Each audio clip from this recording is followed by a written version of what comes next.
Tariro, Gurure. It's yet another exciting episode of our conversation around youth participation towards the 2023 and beyond elections. Remember, elections are a season or an ongoing thing. So right now we are also in the pre-elections, and then we're going to have the day of the elections and then post. So we have an amazing young woman in the studio today, and she is the director of Africa Kiburi. She's going to just tell us more about Africa Kiburi, and her name is Nozipho Moyo. Thank you so much for joining me, Nozipho. Siyabonga ukuthi uthethe isikhathi wazo uxhumana nathi. Siyakwazi you are busy with the upcoming festival that's coming, but before we just go into our conversation today, I just want to know what Africa Kiburi is and what it is doing for young women and young men in particular in Zimbabwe. Okay, thank you. So Africa Kiburi was established in 2017 as Black Pride, but for domain and all we moved on to Africa to get Africa Kiburi. Kiburi is Swahili, meaning pride. So we're pivoted on aspiration number 6 of the African Union, which speak to Africa's development being pivoted on women and young people. That's the pride for Africa. So we work more as a movement. Presently, we are visible in 7 African countries, and the whole point is creating a movement that will bring the visibility of the voices of marginalized communities. So our role really and our vision is to build impartial societies in Africa.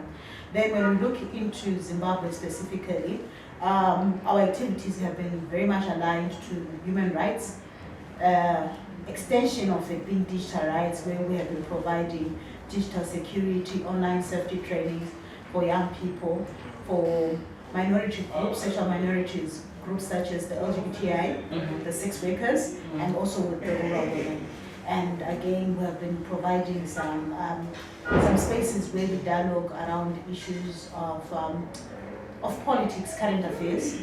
And one of the projects that we were currently excited about, which is now over a year, 6 months, is the Africa Rainbow Womb Academy. The Rainbow Womb Academy is really focusing on sexual minorities.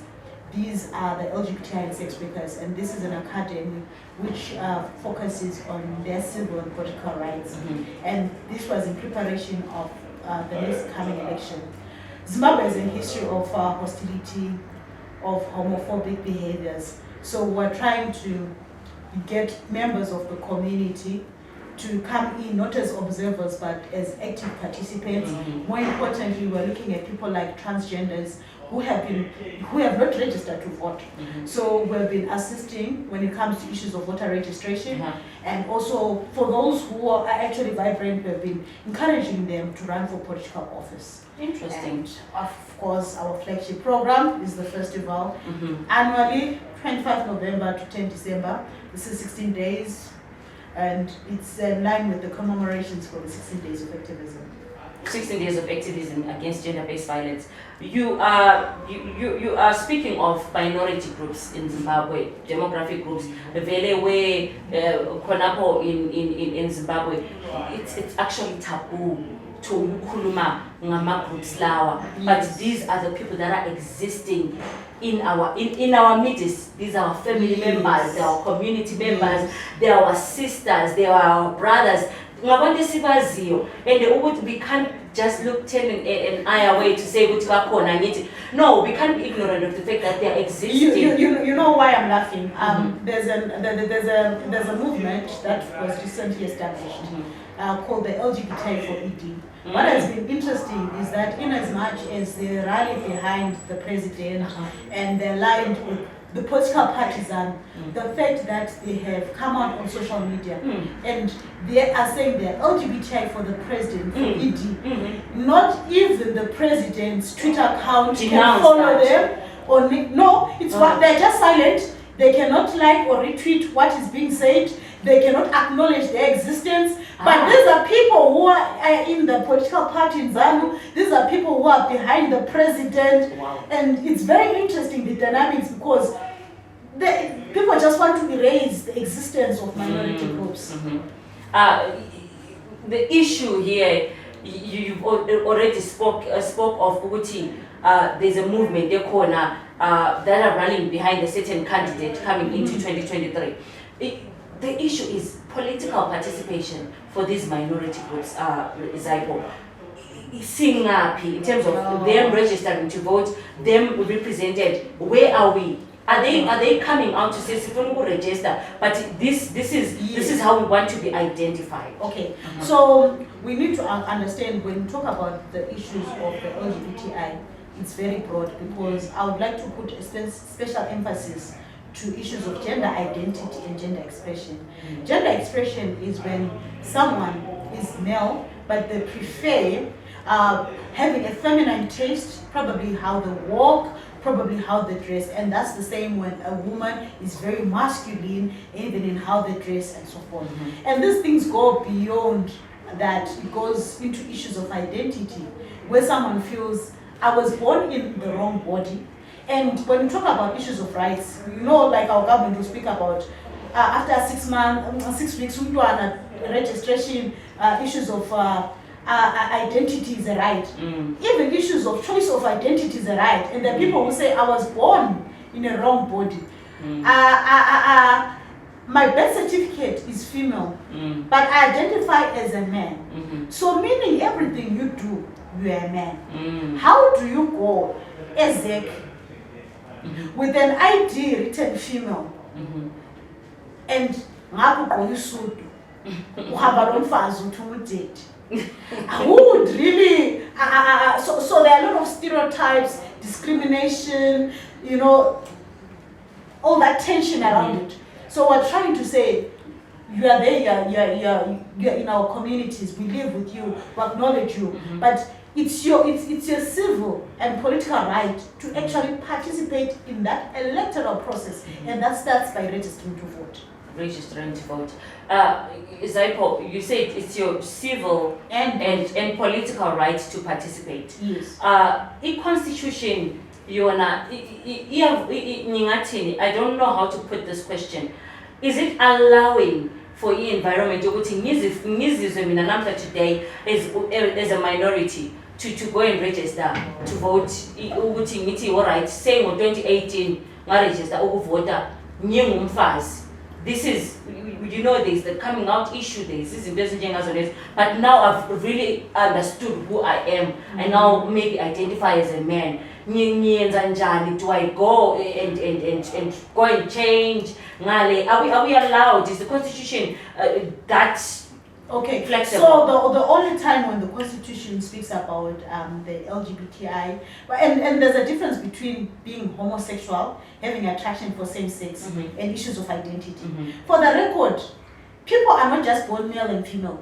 There's what we call intersex. So intersex is when you're born with two genitals.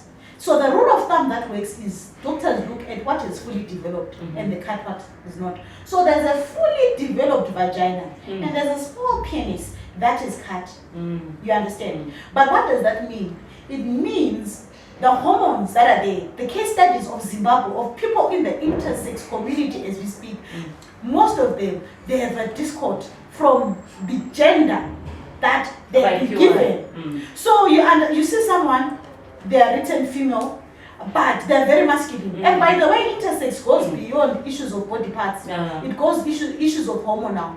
I'll give you a case study of Kester Semenya. Kester Semenya has a vagina, but she has a lot of testosterone in her body. And that, of course, would affect issues of hormones and her attraction. But before we even talk about her attraction to women, that is secondary. She has testosterone. You understand? So anyway, cut the long story short, we have a case study of one of the trans members in Zimbabwe called Bree. We have been engaging with the Ministry of Home Affairs, and we're still trying to build those, relations. But for her, born male, has a beard, but identifies as a woman. She took the medical test to the Home Affairs when she was going for her passport renewal, and her passport has came out as female with a side note. So some things go beyond constitution, they go beyond laws, they go down to issues of policy. Policies. Yes, so we're not really talking about sexual minorities. There's a lot that our society needs to know, because the moment you start talking about trans issues, people say, Ngochana, it's Tabana. But no one understands. It's different. We haven't talked about issues of attraction. Yeah, I think as we are to what you said, intersex. Kukhona vele noma sikhula esintweni ukuthi umuntu yinqububili.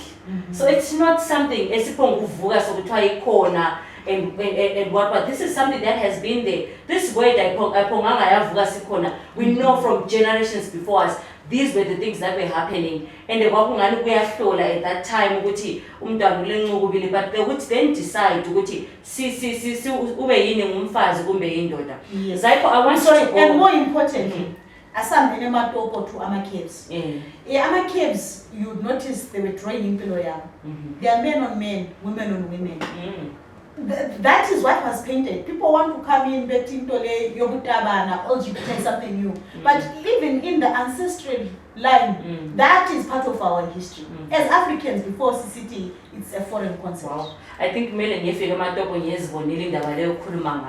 because we really need to learn, relearn, and know that there's something that you touched upon that we want to talk about: sex workers. Vela abantu nxa bayakwazi Zypho ukuthi you are a sex worker, bayakwazi ukuthi sex worker ally, sex worker advocate and what. Vela even I think in the streets people think this one is a sex worker because you speak on rights of sex workers. Yes. Liyakhuluma yini indaba ye political participation among sex workers? Okay, so yes, I'm a co-founder of Zimbabwe Sex Workers Alliance, which is actually the biggest alliance, which houses sex workers as individuals and also as organizations. So if we're talking about issues of civic participation, uqala ngento encane ukuthi nxa kulemva uzuthe lapha. Do you even participate in community issues? Yeah. Kuba lento la even khathesi Bulawayo we've got issues of water. Ufika njani esiboraneni? You know, uyaphuma usuhamba uyasebenza usutshintshile waqo. Abanye bayangena behle umthovo nakhona usiya kuZipho. So you notice that issues of sexual minorities have had the hard end of the stick because of issues of attitudes. Meaning a sex worker, official sex worker cannot head or participate or lead a community initiative. Automatically, that means politically you cannot run for what? For office. For public office. But we're saying these people can influence issues of the voice and power. So we're also coming there and saying, we know society has not been good to you, but you have that right and responsibility to register to vote and to put in power those who you feel meet your best interests. Those you feel which they meet your best interest. So in this case, people that are going to advocate for your existence, people that are going to advocate because remember, I want to make this clear. It's sex workers, it's a willing buyer, willing seller situation, right? That's what they say. So umuntu is sex worker phela akasebenzi. There are men involved, there are women involved, there are other sexes involved. So nxa siyathenga khona phana antu uhambe siyathenga ecatshile but uthengile phela usebenziseni imali. There's money, there's transaction, there's economy lapha ekhona lapha. So are they participating economically in the sex workers? Are they participating even socially? Ukhulume ngendaba yabo zibudi but kukhona lokho kokuthi yeye uphume siyasebenzela usuka abantu basebenze mina but Zypho, there is an issue esifuna sikhulume ngayo. Khathesi amanzi nxa affecta mina lawe le sex worker iyam affecta phela ku community. So how can we play the advocacy role ukuthi hayi bakithi indaba ye sex work le kuma minority groups, they are affected by the same economic, political and social issues? How can we advocate that? I think first and foremost umuntu ngumuntu singakabali ukuthi wenzani ukuthi eziphilise ulala lobani. And first and foremost, the moment you want to get into someone's bedroom and decide how they should have their sex and how they should get their orgasm, we need to be looking at issues. We have illicit cash flows in Zimbabwe. We've got budget issues. We've got elections coming. Why are we even involved in sex issues? The only thing we should be concerned about as a society are issues around pedophiles, where children are taken advantage, early child marriages, or is it rape? So for me, when it comes to issues of advocacy, I feel first and foremost, people are people. And human rights are human rights for all. Everyone. They're not human rights for people because they belong to party A, or because they go to party B, or because they drink here or not there. Yeah. Zypho, ubambe indaba that is very close, and there's an issue ekhona khathesi eyomntwana orethiweyo echolotsho okuthiwa uzithwele usempilo. That is not rape. For me, that's pedophiles. Why kumele siyibhathe siyitshintshe indaba leyi? Someone's child has been violated, a child 8 or 9 year old, and we are calling that rape. And the way that story was written, that person is a pedophile, or however you pronounce.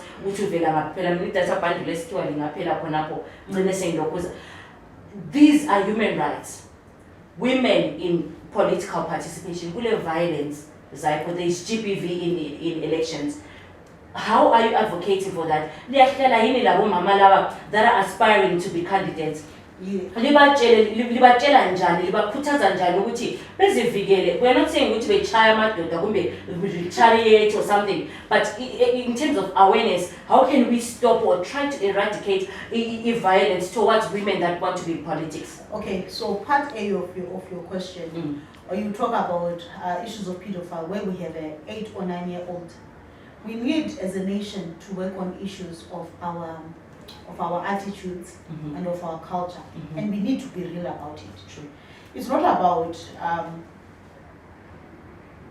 the perpetrators are people who use cultural and religious reasons. Uzokuthiwa inyanga itheni impostor umtheni. And our government gets support from the traditional base and the religious base who identify in the apostolic sect. And that has actually erased it.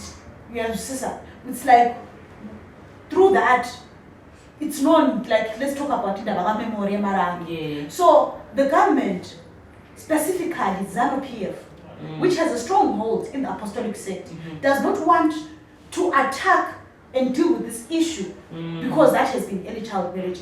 So, it's more vote buying, there's no political will. And you find that the leaders in these political parties are actually the perpetrators. They go to these churches. If they're not, they're sleeping with kids for rituals to get power.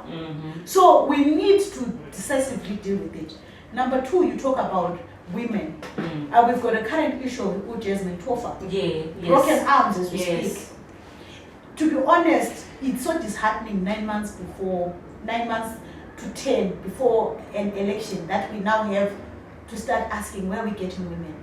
And I think it's deliberate. Patriarchy is a system that wants to erase the existence of women as human beings, meaning they come as second-class citizens. Meaning, when women are not participating and running for public office by merit, society has to come in using a clause like ED has proposed 30% in local governance. Then it's ceremonial because we need to tick cards. We were part of the gender protocol, year 97, where it's a 50-50, and governments need to report on that. Even issues of CETO, which we're getting ready. So the government sanitizes women participation through proportional representation. What is in reality, women do not have power. So how many women are actually going to run for politics? Because remember, first and foremost, if you run for that political race and you win, you access what we call ECDF, Constitutional Development Fund. But as long as you get a proportional representation, you do not access because you do not represent a constituency. So meaning, they're just talking up, land parliament, but really you do not have a say. So where we're going to have more women coming in, not by merit that they ran for in a party, but konokana ukuthi asebesizamile bathe 2023 30% izangena local governance lokho esilama city ayi-60 lapha, which is nonsense. Hey. So khathi sibambe indaba yelokhu zenini ePia I see that you are not in favor of EPR. No. You're not sort of in favor, but you don't like that idea. Yes, women are in parliament, but you're also saying ukuthi kulama disadvantages okungena nePR. Yes. Asike sithi bambe bijana indaba yePR. Okay.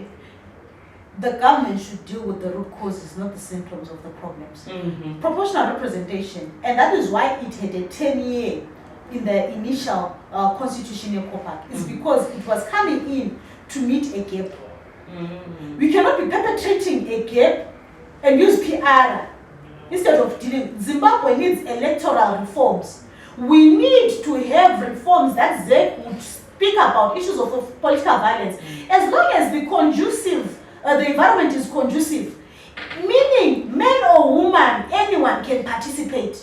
You understand? That is what ZANU-PF as a ruling party, through its arm as ZEC should be pushing, not local ones. So we need electoral reforms. So as a strategist, there's what we call simultaneous pillars. Yes, for now, to motivate women, and ukuthi umntwana osesikolo grade 2 in parliament, we need to have those women in parliament under proportional representation. But when it comes to solid foundations and where we have to go as a nation, we need electoral reforms that will provide a very conducive environment for any citizen, despite their gender, who wants to participate in that electoral process. So you keep on raising valid points as we go. Electoral reforms. Where are we? Singaphi phakathi kwezek lathi nje ama citizens siyakwazi into esifuna yini as those reforms. I know some political parties are pushing for electoral reforms, but bayafundisa yini even the basic voter osekhaya ngalecho lothi ukuthi lokho yikho lathi sizama ukuthi sinjani sikufake kuma reforms. That's the thing. Political parties, from the ruling party to the opposition party CC and to the other nitty-gritty parties, they have taken ownership of the struggle and politicized it when it has not. The proportional representation of getting women in parliament was never an issue of political parties deciding who, but it was supposed to benefit women. And that is why 10 years after proportional representation, we do not have anything that women in parliament under PR have achieved for women, because they were not representing the needs of women, but they were representing their political parties that got them there. And it goes back now to electoral reforms. Political parties have taken it as their struggle, and little has been put on its civic education and engagement on what citizens want. Because right now, if we talk about electoral reforms, trust me, if you go to opposition, the only thing they'll talk about is issues of political violence, as we saw what happened in Matopo and in Caesar. But those things, for me, go beyond that. It's not about protecting Singachayani, you know. What more do we need in terms of systems to see that there's a free, fair, and credible election? Because for me, as a citizen, I don't believe in political parties.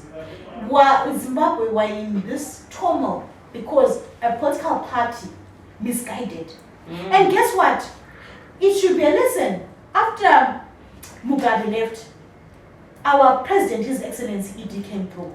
But trust me, we as citizens, we don't see much. What am I saying? We do not need to change the actors, but we need to change the system. If by miracle Idi has to lose the next election, and we have the biggest opposition, which is led by Chamisa, coming on board, we need to work on systems. We do not need to change faces in politics. We need to change the system. People know what in TV when an actor dies, but replace her. But we don't need to replace the actor. We need to change the script. And for me, as a citizen, when I'm talking about electoral reforms, if one party, after 40, how many years now? 42? 42 years, has actually taken us on a downfall, I'm not confident enough when it comes to others coming. But I would say 2008 to 2013, there was a major change. Even the textbooks you find in schools right now, donated by UNICEF, was the time when David Coulthard was still a minister. What am I saying? Unity governments. work. So if we could have a situation where, by the way, when I'm referring to the unity government, I'm not saying the next election they're having ama squabbles on results, but as a system to say we have all political parties coming in and having ownership, it brings monitoring, evaluation and transparency. Because right now even Umtuli as a Minister of Finance is failing to account. But if we have someone where we know, assuming we have a president who is Zanu, and we have someone who's coming in from opposition running e-finance, I'm telling you, things would have been better. So for me as a citizen, if I'm talking about electoral reforms, you understand where I'm coming from. So those are the things. Unfortunately, political parties and leaders have personalized the battles on their needs more than our needs. Yes, basic citizen needs. Zypho, we just want to, I know time is no longer on our side and we're almost done, but in short, what can you tell young people from the minority groups, young people in general, or mama, the sex workers, the people that you represent on the political participation? Some people have very tired, since they voter fatigue, apathy, but what can you tell them that they can take home and say, I think I need to change my mind about participation. Even with political, like you said, participation even, that's participation. Okay, so if first and foremost, if you're not part of the problem, you're part of the solution. And instead of complaining, ask yourself, what is your role? You're not here as a statistics. And right now we're having issues. Take for instance in Bulawai, where we're having elimination, simply because people have not registered to vote. Issues of registering to vote decides the number of seats which we get, meaning how many slices of the cake can we access. So it's your right and responsibility as a citizen, first and foremost you're a citizen, to actually make sure you register to vote. Who to vote for is a question mark in Zimbabwe, as we are in a leadership crisis. But at least sustain your boundaries and trust me, if we're having issues with the leadership crisis, what has stopped you to come and say you want to take up that public office? So no one will stop you. You are just stopping yourself.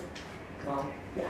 No one will stop you, just stopping yourself. And that was Nozipho Zypho Moyo today on our episode. Thank you so much for joining us. If you need to follow her on all the social medias, we'll put the handle just down below. But I think on all social media handles, she is Nozipho Zypho Moyo. And for more of our episodes, please do follow us on our Twitter, Facebook, and Facebook, yeah, those are our social media handles. Until next time, thank you so much. That was Tariro, Gurure. Bye. Thank you.